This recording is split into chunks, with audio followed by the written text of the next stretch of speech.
बहुत समय पहले की बात है। एक छोटे से गांव में एक साधारण लड़का रहता था। उसका नाम अर्जुन था। अर्जुन गरीब था, लेकिन दिल से बहुत अच्छा था। अर्जुन के माता पिता उसे मेहनत और ईमानदारी की सीख देते थे। वह हमेशा उनके कहे अनुसार चलता था। एक दिन अर्जुन को गांव के बड़े मेले में जाने का मौका मिला। मेले में कई दुकानें और खेल थे। अर्जुन एक दुकान पर रुक गया, जहां एक बूढ़ा आदमी एक चमकता हुआ आईना बेच रहा था। उस आईने को देख अर्जुन बहुत आकर्षित हुआ।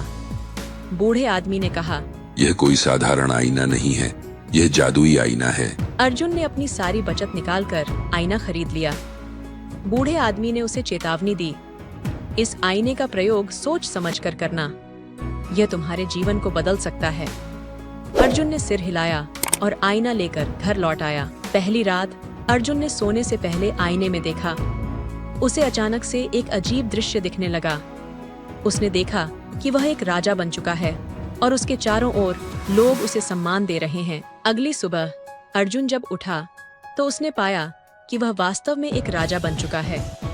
उसके पास बड़ा महल था और बहुत सारे सेवक थे। पहले तो अर्जुन को विश्वास नहीं हुआ, लेकिन फिर उसने अपनी नई जिंदगी को स्वीकार कर लिया। राजा बनने के बाद अर्जुन को कई चुनौतियों का सामना करना पड़ा।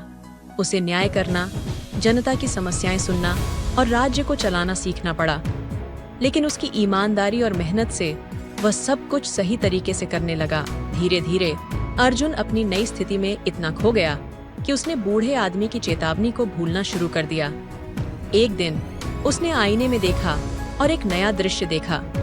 उसमें वह एक क्रूर शासक बन चुका था और उसकी जनता उससे नफरत करने लगी थी। अर्जुन को चिंता हुई। उसने अपनी गलतियों को समझा और तुरंत उन्हें सुधारने का निर्णय लिया। उसने अपने राज्य में सुधार किया और जनता की भलाई के लिए काम करना शुरू किया। उसकी मेहनत और सही दिशा में प्रयासों के कारण राज्य फिर से खुशहाल होने लगा। अर्जुन ने एक दिन फिर से आईने में देखा। उसे दिखा कि उसका राज्य खुशहाल है और लोग उससे प्रेम करते हैं।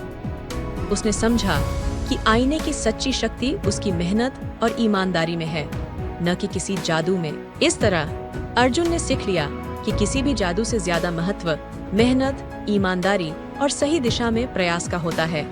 वह हमेशा इसी मार्ग पर चला और उसका राज्य सदा खुशहाल बना रहा। इस कहानी से हमें यह सीखने को मिलता है कि हमारी मेहनत और ईमानदारी ही हमारी सच्ची शक्ति होती है।